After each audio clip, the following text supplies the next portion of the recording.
Vince McMahon just went in buying them I up. just can't see Vince taking any orders. He was getting involved in scandals, and there was If you are a WWE fan, then I would say you gotta brace yourself. We're gonna ride into the scandalous world of the legendary Vince McMahon, the mastermind behind WrestleMania.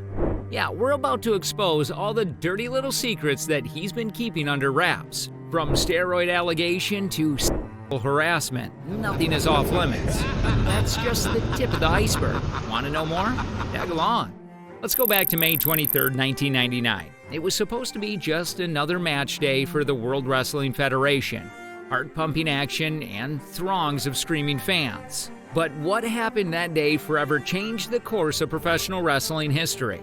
That day, Owen Hart, the beloved professional wrestler known to the fans as the Blue Blazer, was set to take on the Godfather.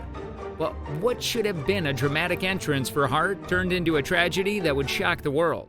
You see, as Hart was being lowered into the ring from the rafters of the Kemper Arena, something went terribly wrong. An equipment malfunction caused Hart to fall 78 feet, landing chest first on the top rope and throwing him into the ring. The impact was so severe that despite the efforts of medical personnel, he was later pronounced dead. But what happened next was even more shocking. As paramedics rushed onto the arena floor and the audience watched in horror, the cameras kept rolling. The show continued, and the rest of the wrestlers had to perform knowing that their friend was gravely injured, possibly dead. It's a story that has haunted the world of professional wrestling for over 2 decades. I mean, how could something like this happen? How could the show go on in the face of such tragedy? And what role did Vince McMahon, the CEO of the World Wrestling Federation, play in all of this?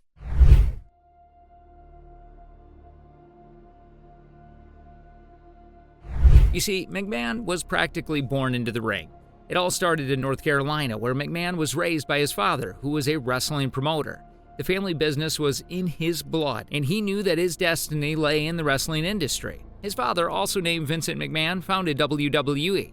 Back then, wrestling was not just a business for the McMahons, it was a way of life.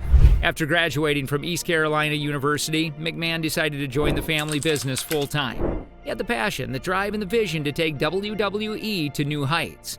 And in 1982, he took over the business from his father. With McMahon at the helm, WWE went from a regional operation into a global phenomenon. McMahon had big plans for WWE, and he wasn't afraid to take risks. He introduced heavily scripted matches featuring a revolving cast of characters, which built a base of loyal fans who were willing to pay monthly for access to WWE's streaming service.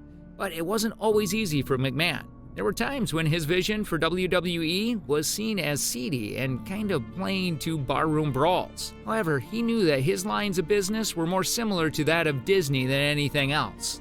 You see, McMahon had a vision, and he wasn't going to let anything stand in his way. Over the years, WWE became a global phenomenon, with events broadcast in 150 countries.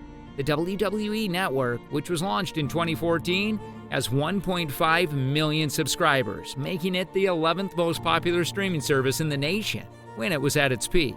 Now, it's like WWE isn't really at its best, especially after the pandemic. Now, we all know what happened, but you guys should know what happened before all of that. I mean, when McMahon was at his top levels.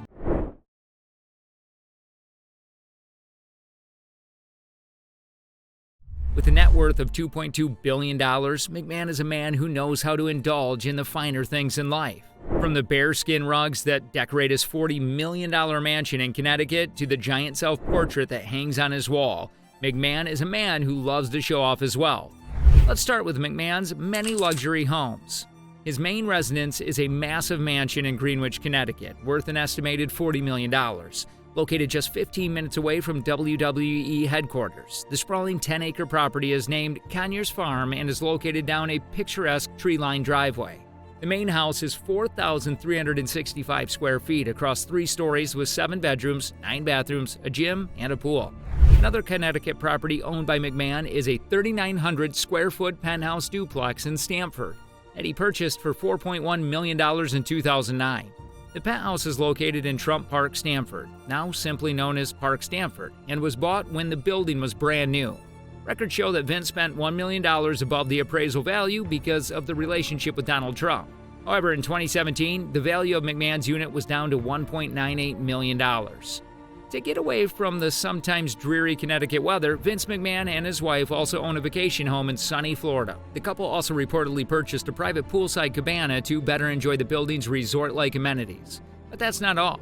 McMahon has kept pretty quiet about his extensive real estate portfolio, but it's reported that he also owns a loft in Tribeca, a Manhattan penthouse worth an estimated $12 million, and a ritzy condo in Las Vegas. Even at his older age, McMahon spends hours in the gym every day.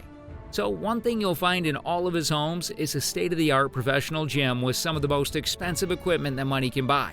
It's also reported that in most of his homes, he has large garages where he keeps his car collection. Vince's most well-known vehicle is probably his Bentley Continental GT, which was purchased for $200,000, along with an extra $100,000 worth of improvements like a fancy top-tier sound system. Now, that's just not it. There are other cars owned by McMahon: a $130,000 Mercedes SL 600R, a Boss Hoss motorcycle, a Jeep Grand Cherokee, and a GMC Yukon XL. And during business dinners and meetings, he's often spotted in a $450,000 Rolls-Royce Phantom. Fancy, huh? But that's how McMahon lives his life. What about his kids?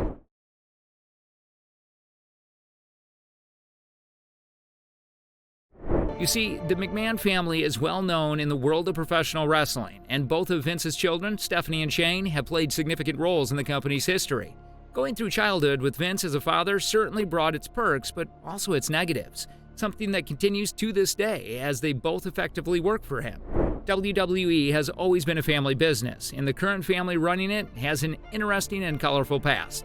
When Stephanie started to break into the business, Vince made it clear that she wasn't to date any wrestlers. But that didn't stop Vince from putting her in storyline involving dating wrestlers. Her angle with Test ultimately led to her fake marriage to Triple H, with their closeness ending up in real-life wedding. Wow, right? Now coming to Shane. This guy had a different idea when he attempted to convince Vince to purchase UFC back in the early 2000s when it wasn't the massive company it is today. Vince rejected the idea, but Shane attempted once again in 2006 and tried to make Vince buy Pride. Although WWE.com reported meetings between them, the dream never came into reality. But these are just some of the scandals that revolve around Vince's family. Maybe we'll do an episode just on this, so you better stay tuned. But despite his incredible wealth and success, there's no denying that there's a certain darkness to McMahon's empire. After all, the world of professional wrestling has long been associated with violence, drug abuse, and even death. McMahon himself has been accused of contributing to this culture.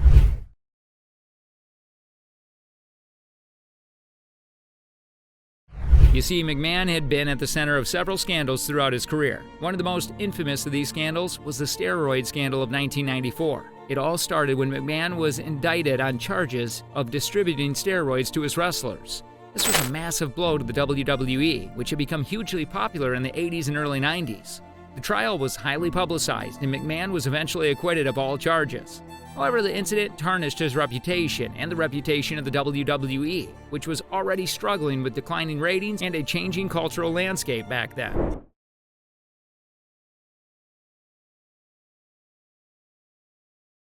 Now coming to the early 2000s, the WWE was hit with another scandal, this time involving allegations of sexual harassment.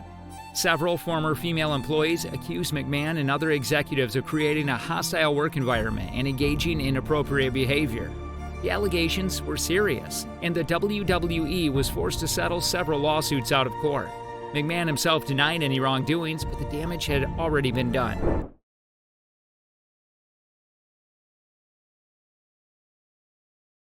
Now, if you think the previous scandal was bad enough, the WWE was hit with an even bigger scandal in 2006.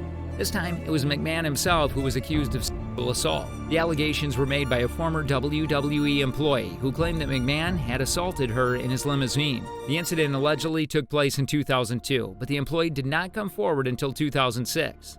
McMahon denied the allegations, and no charges were ever filed. However, the incident once again raised questions about McMahon's conduct and the culture of the WWE.